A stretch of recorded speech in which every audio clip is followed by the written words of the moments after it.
Good evening class. देखिए दोस्तों, ये हमारा चौथा वीडियो है और इस वीडियो में हम लोग फिर से 15 क्वेश्चन का डिस्कशन करेंगे। तो दोस्तों फिर से एक बार आप सभी का बहुत बहुत स्वागत है। आइए हम लोग देखते हैं पहला क्वेश्चन हमारा ये है कि 7/5 की पावर -1/2, फिर यहाँ पे इंटू होना चाहिए और 5/7 की पावर 1/2 का मान क्या होगा। देखिए ये क्वेश्चन देखा जाए तो बहुत सिंपल भी है और ये टफ भी है, क्योंकि ये सर्च टॉपिक का है। आप ऑप्शन को एक बार देखेंगे तो थोड़ा सा आपको कन्फ्यूज़न होगा। ऐसे क्वेश्चंस में करना क्या होता है कि आपको इसका, जैसे पावर इसकी नेगेटिव है तो इसको पॉजिटिव बनाना है, और पावर को पॉजिटिव बनाने के लिए आप अंश और हर को अगर बदल देंगे ना तो पावर में साइन चेंज हो जाएगा। तो आप क्या करेंगे, 5 ऊपर कर देंगे और 7 नीचे कर देंगे, और ये जो पावर है ये आपकी प्लस में हो जाएगी 1/2, और ये आपका 5/7 पहले से ये 5/7 जिसकी पावर है 1/2। आपको पता है गुणा में घातें जुड़ती हैं, बेस समान होते हैं तो जैसे गुणा में घातें जुड़ेंगी तो 5/7 की पावर ये आधी और आधी जब मिल जाएगी तो ये पावर 1 बन जाएगी, है ना, 1। तो 1 बन जाएगी तो हमारा आंसर आ जाएगा 5/7, मतलब फर्स्ट ऑप्शन हमारा सही जवाब हो जाएगा। आइए नेक्स्ट क्वेश्चन की तरफ चलते हैं। क्वेश्चन नंबर सेकंड क्वेश्चन हमारा ये है कि 1 से 30 तक की कितनी अभाज्य संख्या होंगी। दोस्तों ये जो पूछा गया है ना क्वेश्चन, ये थ्योरेटिकल क्वेश्चन हो गया है। हम लोगों को 1 से 30 तक की गिनती लिख करके अभाज्य संख्या ढूंढनी होगी, या फिर पहले से आप कंसेप्ट क्लियर कर लो, जैसे कि 1 से लेकर के 50 तक अभाज्य संख्याएं आपकी होती है 15, ओके। फिर 51 से लेकर के 100 तक आपकी होती हैं, 100 तक आपकी होती है 10। तो यहाँ कह सकते हैं कि 1 से लेकर के 100 तक आपकी अभाज्य संख्या होती हैं 25। अब देखिए ये बड़ा क्वेश्चन बन जाता है। ये 25 मैंने जो कहा है ये आंसर होगा 25 की 1 से 100 तक, लेकिन मेरा तो क्वेश्चन 1 से 30 है, तो हम लोगों को 1 से लेकर के 30 तक की गिनती लिख लेनी चाहिए। तो हम लोग गिनती लिखेंगे 1 2 3 4 5 7 5 6, उसके बाद 7 8 9 10 11 12 13 14 15 16 17 18 19 20 21 22 23 24 25 26 27 28 29 और 30। देखिए मैंने डिटेल में बताने की कोशिश की है।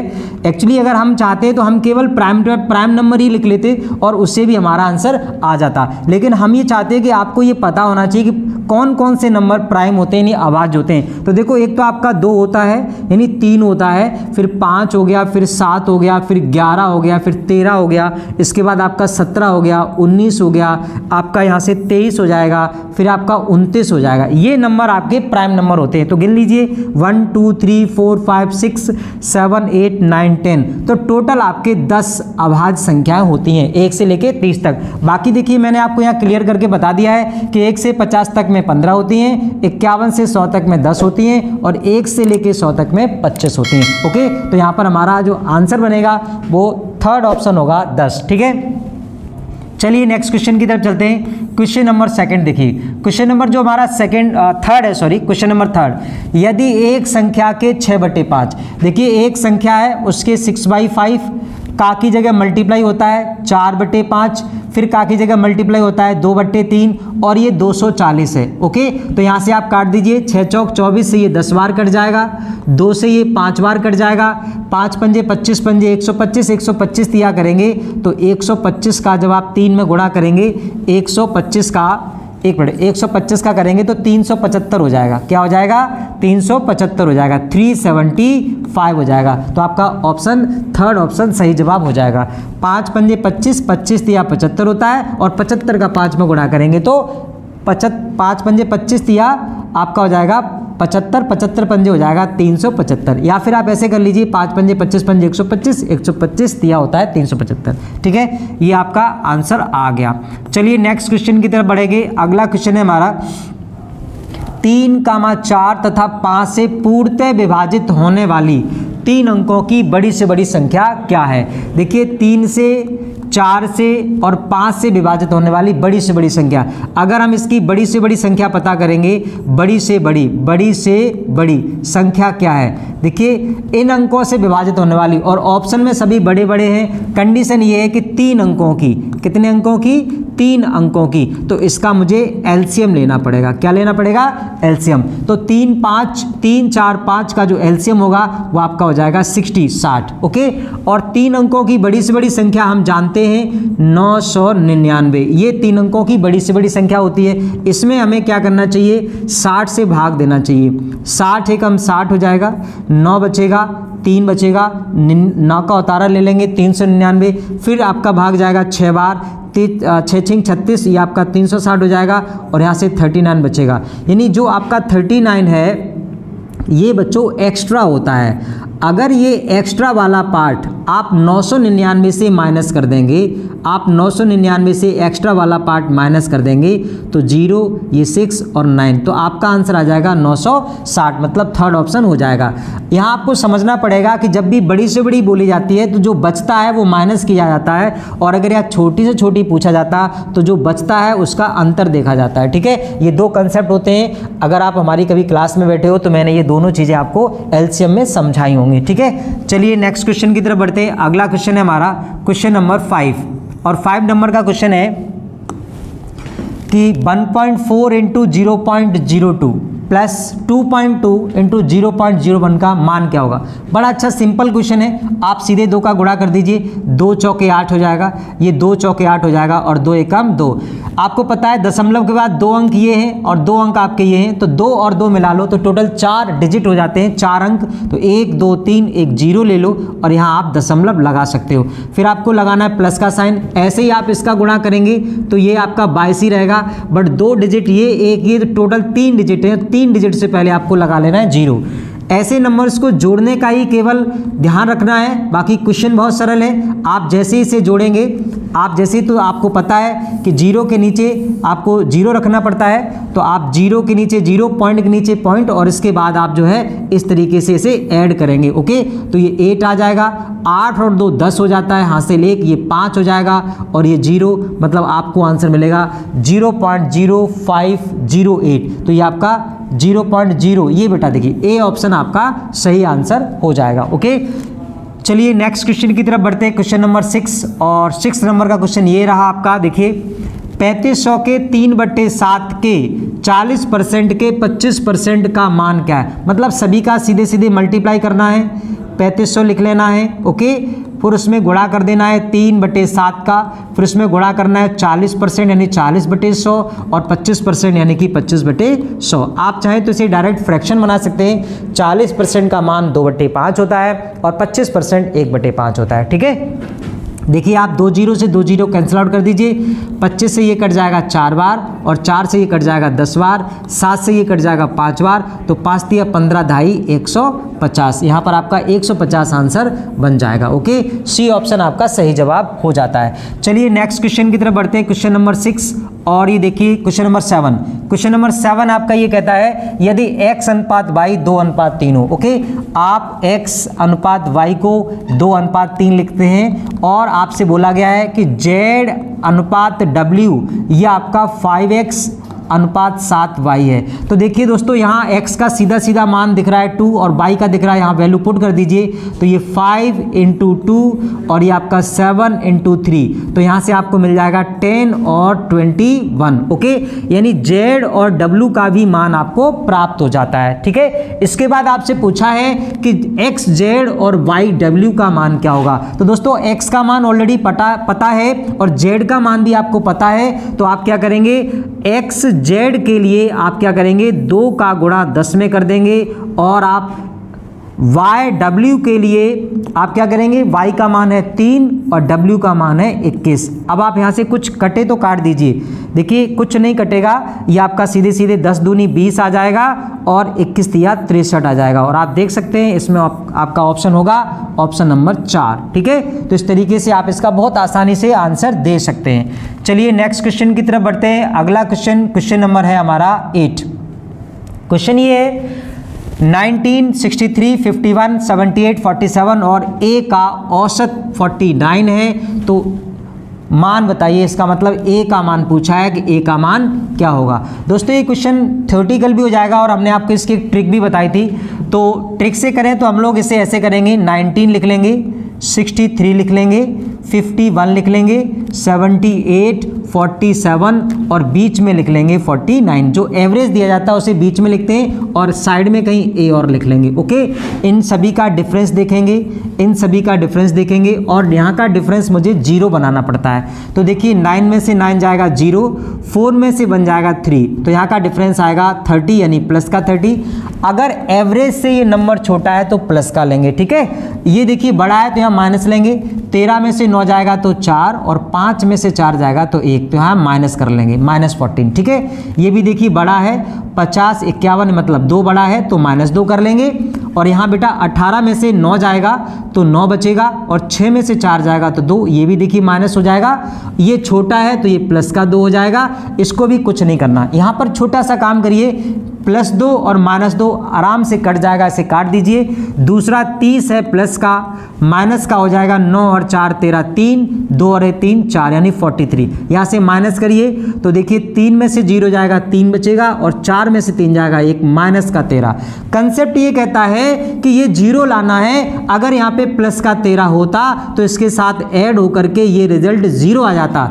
प्लस का 13 आने का कंसेप्ट ये कि 49 से छोटा होना चाहिए, तो 9 में से 3 घटा दोगे 6 आएगा और 4 में से घटाओगे 3 आएगा, मतलब आपका जो ए है वो 36 होना चाहिए। तो सी ऑप्शन आपका सही जवाब होगा। आई होप कि मेथड आपको अच्छी लगी हो।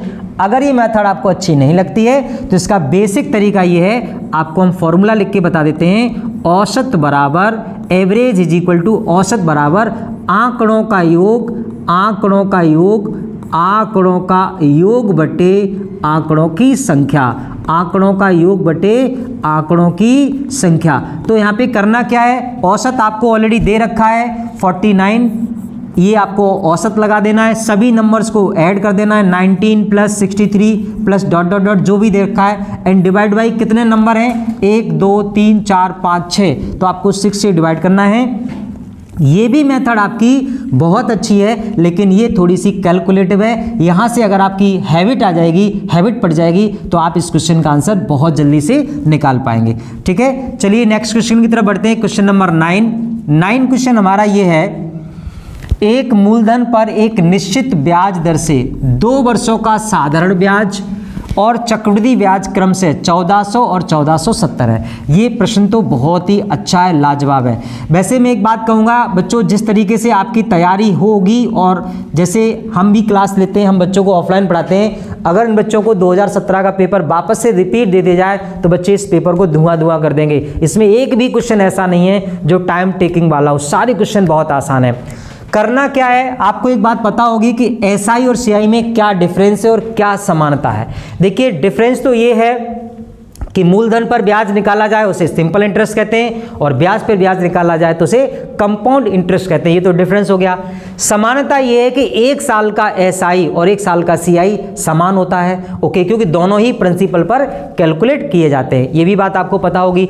दोस्तों आपके पास यहाँ पर जो 1400 रुपये एसआई है, आपको पता है कि 2 वर्ष का है। अगर आप यहाँ पे 2 से भाग दे देंगे तो आपको 1 वर्ष का एसआई मिल जाएगा। ये आपको 1 वर्ष का एसआई मिल जाएगा। और आप डायरेक्ट भाग क्यों दे पा रहे हैं, क्योंकि एसआई प्रत्येक वर्ष का समान होता है, तो आप यहाँ पे 700।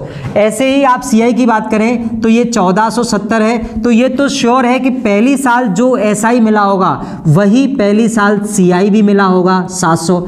सेकेंड ईयर दूसरी साल में सीआई मिला होगा। अब आप 1470 में से अगर 700 घटाते हैं तो हो जाएगा 770। इससे आइडिया लग रहा है सीधा सीधा कि जो सेकेंड ईयर पे ब्याज मिला है वो 700 पे मिला है। तो यहीं से आप रेट ऑफ इंटरेस्ट बता सकते हो कि अगर 700 रुपए से 770 हो रहे हैं तो ब्याज कितना मिला, 70 रुपए, और मिला कितने पे, 700 पे। तो ब्याज की दर आप ओरल भी कैलकुलेट कर सकते हो 10%, मतलब आप 0 से 0 काटोगे, 7 से कट जाएगा 10 बार, तो यहाँ से रेट आपको मिल रही है 10%। आपको रेट जानना ही तो सबसे जरूरी था कि ब्याज की दर क्या है, तो ब्याज की दर पता चल जाती है 10%। ओके, अब क्वेश्चन समझना है, मूलधन हमको बताना है। मूलधन बताने के लिए अच्छे से ये बात समझ लीजिए कि जैसे ये आपका 700 रुपये है, तो ये पहली साल भी ब्याज आपको 10% मिला होगा और दूसरी साल भी आपको ब्याज 10% मिला होगा। तो ये जो आपका ब्याज है ये आपका 700 रुपये, ये 10% पर कैलकुलेट किया गया है। तो आपको SI से भी आंसर निकाल देना या फिर CI से। तो SI से निकाल दो। SI का फॉर्मूला क्या है? SI बराबर P into R into T/100। आप ये फॉर्मूले का प्रयोग करके निकाल सकते हो। तो आप SI, अब देखिए यहाँ पे आप 1 साल का लगाओगे तो 1 साल लगा दो। 1 साल का SI कितना है? 700 लिख दो। P हमें मालूम नहीं है, चलिए R कितनी है? 10, समय 1 बटे में कितना? 100, 1 0 कट जाएगा, 10 का गुणा करोगे तो P हो जाएगा 7000। इसका मतलब ये हुआ कि प्रिंसिपल हमारा 7000 होगा। दूसरा, मैं आपसे बार बार कह रहा हूँ कि आप ऐसे देख सकते हो कि अगर हमारी ब्याज की दर 10% है, समझना बच्चों, अगर ब्याज की दर 10% है तो कौन सा ऐसा ऑप्शन है जिसमें 10% कैलकुलेट करने पर 700 आएगा? क्योंकि ऐसा ही बताता है कि 1 साल का ब्याज 700 है। तो बेटा 7000 का 10% निकालोगे जब भी तो 700 आएगा ना। तो ऑप्शन देख के भी आप आंसर कर सकते हो। ओके, आई होप कि आपकी समझ में आया होगा बहुत अच्छे से। चलिए नेक्स्ट क्वेश्चन करते हैं, क्वेश्चन नंबर 10। क्वेश्चन नंबर 10 हमारा ये कहता है कि 36 और 121 का मध्यानुपाती। देखिए इसे मीन प्रोपोर्शनल बोलते हैं। क्या बोलते हैं? मीन प्रोपोर्शनल बोलते हैं, यानी मध्यानुपाती कहते हैं। और मध्यानुपाती बच्चों आपको अच्छे से पता है, आपको कंसेप्ट भी पता होगा। अंडर रूट में दोनों नंबर्स को मल्टीप्लाई में लिख लेते हैं और दोनों ही नंबर परफेक्ट स्क्वायर नंबर है, पूर्ण वर्ग संख्या है। तो इसका वर्गमूल 6 आ जाएगा, इसका 11 और मल्टीप्लाई कर देंगे तो आपका आंसर आ जाएगा 66। मतलब आपका सी ऑप्शन बिल्कुल सही जवाब हो जाएगा। ओके, बहुत शानदार सा क्वेश्चन है और कहना चाहिए कि सरल भी बहुत है। ठीक है, चलिए नेक्स्ट क्वेश्चन है 11, समांतर चतुर्भुज का आधार। देखिए समांतर चतुर्भुज को एक बार आप बनाइए। ये देखिए पैरेललोग्राम होता है। समांतर चतुर्भुज को इंग्लिश में क्या कहते हैं? पैरेललोग्राम कहते हैं। ये समांतर चतुर्भुज है, इसमें बहुत सारी कंडीशंस होती हैं। इसका एरिया क्या होता है? देखिए यहाँ से जब हम इस पे परपेंडिकुलर डालते हैं, हाइट डालते हैं, तो ये इसकी हाइट है और ये इसका बेस है। ये इसकी हाइट और ये बेस। इसका एरिया होता है दोस्तों ओनली बेस इंटू हाइट। क्या होता है? ओनली बेस इंटू हाइट इसका एरिया होता है।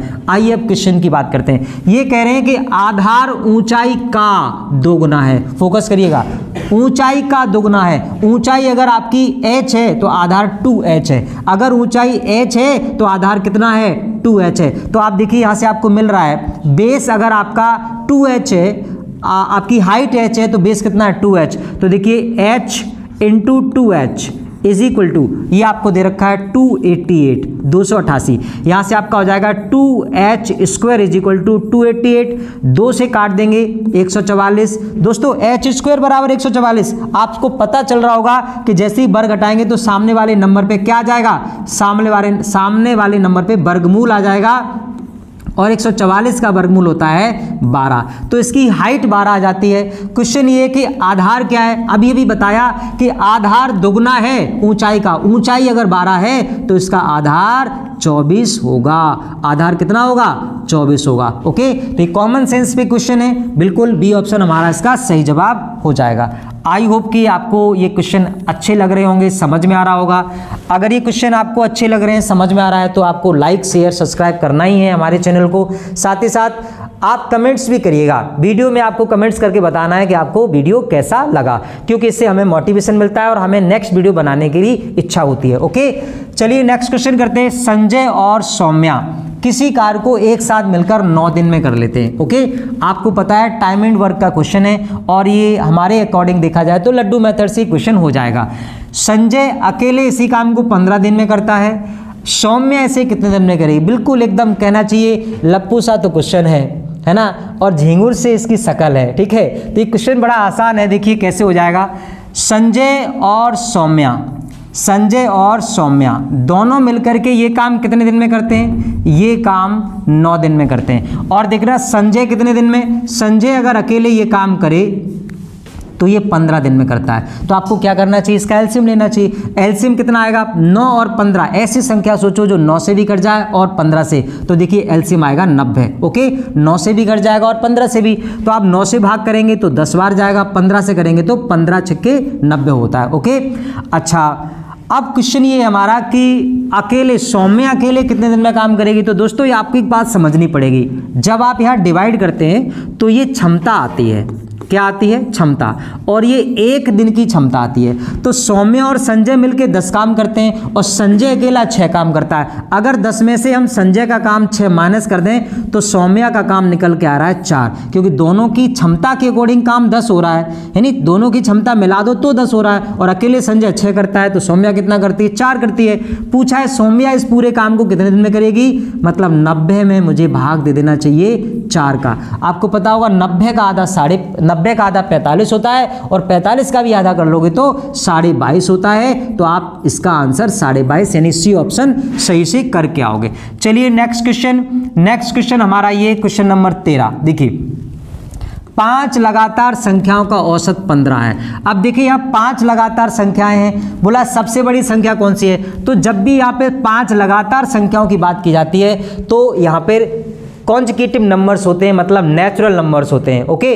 और वो नेचुरल नंबर्स कोई भी हो सकते हैं लेकिन वो लगातार होंगे। तो इसका बेस्ट ट्रिक आपको दे रहे हैं, 5 लगातार बोला है तो आप भी 5 ऑप्शन कर लीजिए, ओके। और औसत हमेशा बीच में होता है तो आप उसे बीच में लिख दीजिए। अब लगातार है तो इधर जाओगे तो 14 होगी, इधर जाओगे तो 16 होगी। सबसे बड़ी पूछिए तो आगे चलो ना, आगे बड़ी मिल जाएगी तो आपको ये 17 मिल जाएगी सबसे बड़ी। तो आपका कौन सा ऑप्शन हो जाएगा, सी ऑप्शन आपका सही जवाब। ये क्वेश्चन है ही नहीं, इसमें कुछ भी नहीं है क्योंकि सिंपल बोला गया लगातार संख्याएं हैं। तो आप लगातार संख्याएं बना लो 5, बीच में आप औसत लिख दो और आप सभी संख्याओं को फाइंड आउट कर लो। चलिए अगर कोई सबसे छोटी पूछे तो इसका आंसर क्या आएगा, 13 आंसर आएगा। चलिए नेक्स्ट क्वेश्चन करते हैं, क्वेश्चन नंबर 14। और अगला क्वेश्चन है आपका साधारण ब्याज मूलधन का 16/25 गुना है। ये क्वेश्चन बहुत शानदार है, इस क्वेश्चन को फोकस करिएगा। साधारण ब्याज मूलधन का 16/15 गुना है। मैं आपको ट्रिक से कराऊंगा, ठीक है। ब्याज की दर और समय समान है, जब भी ऐसा हो ब्याज की दर और समय समान हो मल्टीप्लाई बाई 100 करिए और इसका वर्गमूल ले लीजिए, ओके। यहां से आपको रेट भी मिलेगा और टाइम भी मिल जाएगा। देखिए इसका वर्गमूल आपका हो जाएगा 4, ये कट जाएगा बेटा, कितने से कट जाएगा देख लो जरा, 5। ये ऐसा रखो आप, इसका वर्गमूल आप लोगे ना तो ये 16 हो जाएगा। अच्छा 16/15 गुना, चलो ठीक है, इसका वर्गमूल नहीं होगा तो हम लोग इसका वर्गमूल लो 10 आ जाएगा और इसका वर्गमूल आपका अंडर-रूट बेटा इसका ना 16/25 होना चाहिए। यहाँ पे टाइपिंग मिस्टेक हुई है, देखिए यहाँ होना चाहिए 16/25, ओके। देखो इस क्वेश्चन का जो जवाब होगा अभी हम आपको बताते हैं। यहाँ पे टाइपिंग मिस्टेक हुई है बेटा, ये 16/25 गुना होना चाहिए, ओके। ये याद रखिए, हमेशा ऐसी वैल्यू होगी जिसका वर्गमूल लिया जा सके। इसमें आप 100 से मल्टीप्लाई करेंगे, इसका वर्गमूल लेंगे तो आपको रेट या टाइम दोनों ही मिलेंगे, बराबर होंगे क्योंकि वो कह रहा है। तो ये 4/5 इंटू आपका 10 हो जाएगा। और यहाँ से आप क्या करेंगे, 5 से काट देंगे, 5 दूनी 10 और ये आपका आंसर आएगा 4 दूनी 8%, मतलब आपका डी ऑप्शन सही जवाब हो जाएगा। तो अगर रेट की बात करें तो 8% और टाइम की बात करें तो 8 वर्ष। ये जो क्वेश्चन का कंसेप्ट है वो ये है कि ब्याज की दर और समय न्यूमेरिकली समान होने चाहिए। तो दोस्तों यहाँ पे 15 नहीं होना चाहिए, 25 होना चाहिए। चलिए नेक्स्ट क्वेश्चन नंबर आपका होगा 15 नंबर का क्वेश्चन ये है, किसी वृत्त की त्रिज्या को 10% कम कर दिया जाए तो उसका क्षेत्रफल कितने % कम हो जाएगा। बहुत ही नॉर्मल तरीके से बता देते हैं, एक फॉर्मूला होता है, देखिए x + y + x × y/100। इस फॉर्मूले में अगर कमी हो रही है तो सब जगह कमी करोगे तो फॉर्मूला बन जाएगा -x - y + x × y/100, okay. आपको करना क्या है, आपको पता होगा कि वृत्त में रेडियस r होती है और जब हम एरिया का फॉर्मूला लगाते हैं तो πr², r 2 बार आता है इसलिए x की जगह भी 10 लगाओगे, y की जगह भी 10 लगाओगे और यहाँ पे 10 × 10/100 करोगे, ये कट के 1 आ जाएगा, ये -20 और ये +1 तो आपका रिजल्ट आएगा -19%। बहुत बेसिक तरीके से पढ़ा दिया है मैंने, हालांकि इसकी 2-3 ट्रिक्स और भी है, इसको भिन्न बना के स्क्वायर करके भी हम लोग करते हैं, लेकिन हमने आपको ये इसलिए बता दिया है क्योंकि ये एज यूजुअल है, ये अक्सर आपको पता होगा तो आप उसी से कर लो जो आपको पता है। चलिए इसी तरीके से हम लोगों ने 15 क्वेश्चन का वीडियो ये कंप्लीट किया है। आई होप कि आपको अच्छा लगेगा, आप इसे पूरा देखें और अपने दोस्तों में शेयर करें। Okay, thank you.